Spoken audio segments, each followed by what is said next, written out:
او که کافر پیری تابع کوي. طالبانو ورونو لږ عقل نه کله کار اخلی که نه، د انسانان نه دي، دا کوډګر چې د ملا رنګ یې ځان ته وراغوستی. نن طالبانو ورونو ډېر انسانان دي ځان ته هغه لباس ور اغوندي چې په هغه لباس کې دوی څوک سي، مخته سي. طالبانو ابن خلدون رحمه الله په مقدمې خپله کې یوه خبر کړې ده، وی الناس علی دین ملوکهم. دې قاعده باندې بحث کړی، لږ خبره لنډه واورئ طالبانو، بیا دا خبر درته کوم. طالبانو ورونو چې حکومت ته کله خلک نوي راسي نو هغوی ځان ته یو یونیفورم، یو لباس، یو عادت لري، څڼي لري که نه، او پګړۍ لري، او داسې یو ښه شیک غوندې کالي داسې ښه جوړ کړي وي، دا لکه دا مونږ تاسې چې راغللو. نو چې دوی دلته راغلل نو هر چا سره چې مخ کېږي خلک یې ډېر عزت کوي، کولې که نه؟ نوي چې راغلل عزت یې کو خلکو که نه؟ نو خلک یې عزت کوي. نو دا عام انسانان چې دوی وګوري نو وی چې خلک یې ډېر عزت کوي. نو چې عزت کوي نو دی غواړي چې د امام باید څوک وکړي که نه؟ د امام باید عزت وسي. نو دی راجګ سي کم لباس چې هغه د حکومت خلکو کړی ده نو دی هم هغه لباس وکړي، د دې په خاطر باندې چې د امام هغسې عزت سو. چک پاینټ کې مې څوک ودروي، اخو شین هو الذي دیرتو یا جي مولي صاحب په خیر راغلی. مجاهده وروره څڼې پرې کړي که نه، مخکې خدار به کوي که شي. خدای اوس غواړي چې د نورو خلکو عزت کېږي نو هغه جي ته پرېښودل کېږي چې عام خلک نه پرېښودل کېږي. نو صاحبه دی یو خریالی سړی وي، خو چې کله دی دا لیدنه وکړي چې څنګه کېږي دغه لباس والا خلک چې دا څڼې ولري او دا ښه داسې که نه وردګو غوندې هغه ولري او دا ښه خولۍ ولري او داسې څادر یې داسې په سر راچولی غوندې وي، نو دا چې فکر کوي چې لکه چې دې لباس کې څه تاثیر ده، نو دی هم همدغسې لباس واغوندي. نو چې دی هم هغه جې ته ورننوځي چې نور خلک ممنوع دي. مجاهده وروره ستړی مسي اربکی ده که نه، یو بل فاسق او فاجر ده. خو هلته مجاهده وروره حاجي ملا صاحب، حاجي مولي صاحب باندې ورتېر سو که نه. انسانان غواړي چې دوی هم د موږ هم داسې عزت وسي. نو ځکه انسانان چې راجګ سي د چا لباس کوي؟ د بادشاهانو لباس کوي. الناسو تیر جمهوریت کې بیا طالبانو څنګه وو؟ هلته بیا خریالی صاحب، نیکتایي صاحب، خوی پتلون صاحب، دا طالبانو هلته موډو. دا خلک ماپ ول، ګیرورو، بریتو، پګړۍ، څڼه، دا څوک وه؟ بنده وله. نو هلته انسانان بیا څنګه ول؟ انسانانو غوښتل که نه چې هغه جي کې چې خلک بند ول، هلته ګیرور، پګړیوال دا ټول بند ول که نه؟ څوک هلته ورتلل؟ ګیرخریالي ورتلل. نو انسانانو ټول غوښتل چې ګیرخریالی، نیکتایي او څوک عین طالبانو د هغه هم ګیرخریالی ګوره. نو الناسو علی دین ملوکهم، الناسو علی دین ملوکهم سي طالبانو. اوس ته چې راځئ دلته طالبانو یو څه انسانان دي، اصل کې باطن ډېر مردار ده، خو د افغانستان په ټولنه کې، په روحاني ټولنه کې ډېره خبر او خلک چې ورته منقاد دي هغه څوک؟ علما دي که نه؟ د روحاني ټولنه کې. نو په دې روحاني ټولنې ته خلک ډېر منقاد دي. نو دا اصل کې کوډګر دي، ساحران دي، د علم د شعبذیع او د طلاسم علما دي دغه خلک. خو که دوی په دغه نوم یاد سي چې د علم شعبذیع ولا مړی کی خلک، که په دغه نوم یاد سي چې دا علم د طلاسم او د شعبذیع او د سحر علما دي، قسم په الله مړی کی. خو دوی ځان سره وایي چې په دغه نوم نه چلیږو. په افغانستان کې ښه نوم چې ده هغه د چا ده؟ د علماو ده. نو طالبانو دوی هم پټګۍ وهي، همغسې راوځي میدان ته. نو چې راوځي تعویز ته کیني، وایي ملا صاحب تعویز کوي. تعویزګر نه، د طلسم والا ده، د طلسم او د شعبذیع او د سحر والا سړی ده. څو که نه طالبانو؟ ستی بیا خلکو ته وایي پیریان مې تابع دي او هغه مې تابع دي. او دا ټولنه طالبانو بې جهله، جاهله، احمقه ټولنه یې ورسره مني. پیری تابع دي موږ د ملا صاحب که نه؟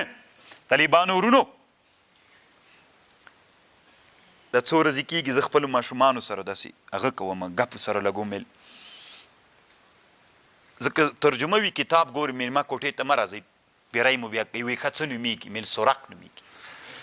یو صحابي و سرق نومېده، پیری و، په رسول الله ایمان راوړ.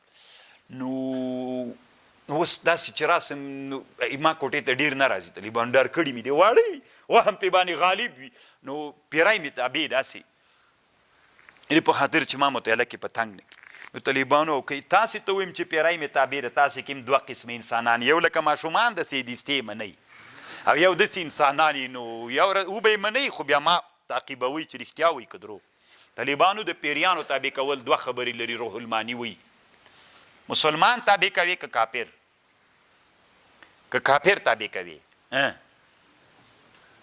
اب پریدو یې وري که مسلمان تابع کوي ګناه ده په دنیا کې چې یو حر نه غلام جوړوي اوس مثلا د امارت کې یو وزیر ده یو والی ده هغه یو اصیل سړی غلام ګرځولی مسلمان اصیل غلام ګرځولی دا ټول ملت پې څه وایي لعنت پې باندې وایي روا ده که ناروا حر متعبد کول حرام و ناروا ده دا خو ناروا شو پاتې سو کافر تاسو طالبانو نن په افغانستان کې داسې یو قهرمان شته چې یو کافر غلام ګرځولی د انسي کافر یې به زه وایم چېرته تاسو ته معلومات شته چې یو امریکایي چا نیولی او په نره باندې دنیا ته وایي چې ما غلام ترې جوړ کړی یا د ده تابع نن د غلامانو بحث بیخي له کتابونو وتلی ده نو کافر قرآن څه وایي طالبانو لن ترضى عنك اليهود ولا النصارى څه وخته پیری ډېر متمرد ده که انسان سم ووایئ طالبانو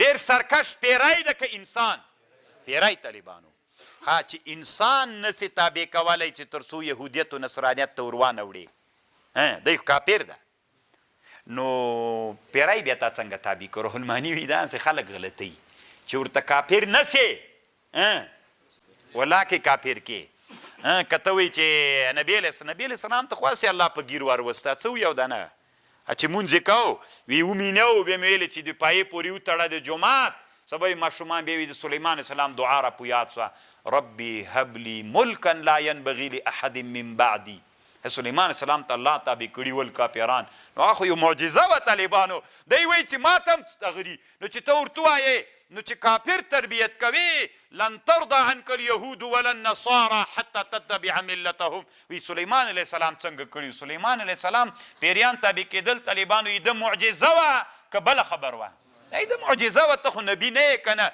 د شعبزې سړیه ساحره او د تلسم والا سړی د مولا په لباس کې د ځان نه نویستلی ده خبر خو پوهېږې که نه تاسې وطنو کې به م وي الله عز وجل د طالبانو ورونو دا هلاک و برباد کی اسلامي امت دویم ډېر خراب که وکذلک نولی بعض اتي خو به طالبانو منئ نه دې نه بعد چې پیری مې دا دروغ وایي طالبانو پیری مې تابع ده که دومره د نر بچی دي تا ولا چې در ویلېږم پې ودې وهم که نه نو چې ما پې وهې اپیا صدیقه بندي ده پې راخلاصې که که نه خبر خو پوهېږې نو که ما وهې پې باندې په دې پیري باندې ولا در ویلېږم بېګا ته دې داسې پې باندې ووهمه کښېنه بوبو ما پې وهې دلته څو روپیو ته ناست چې تعویض کوې تور مخ دې نیولی مر ته ناست څو روپۍ اخلې د ورځې 2000 روپۍ پې اخلې د دې سواله به خلاصې د کوپر یو بانک ته یې ورولېږه یو بنډلو به درته راوړي د ډالرو د غم نه به خلاصې انسانانو علم زده کوي خلکو غلط کړي هر څوک چې خبرې دروا چې عزت یې ورسره منئ بس کله یې داسې روان کړي یئ کله یې داسې روان کړي یئ الله عز وجل دې په موږ باندې رحم وکړي طالبانو کله مو چې د وهمونو له دنیا نه راوځئ بیا طالبانو په اسانه یې چا تقلید نه کوئ خبر باندې پوه سوئ د ټولنه کې طالبانو داسې انسانان یې غواړي چې دا انسانان هم داسې جاهل پاتې چې کله یې داسې مارش کې کله یې داسې مارش کې او چې سړی طالبانو علم پکې پیدا سي بیا د اسانه یې چا خبر نه مني ګوري تاسو ته پته شته ملا ولې د بل ملا خبر نه مني پوه د طالبانو او دغسې عوام خبر مني طالبانو علم نشته ورسره نو الله مو طالبانو څوک وګرځوه علما وګرځوه بیا یې مني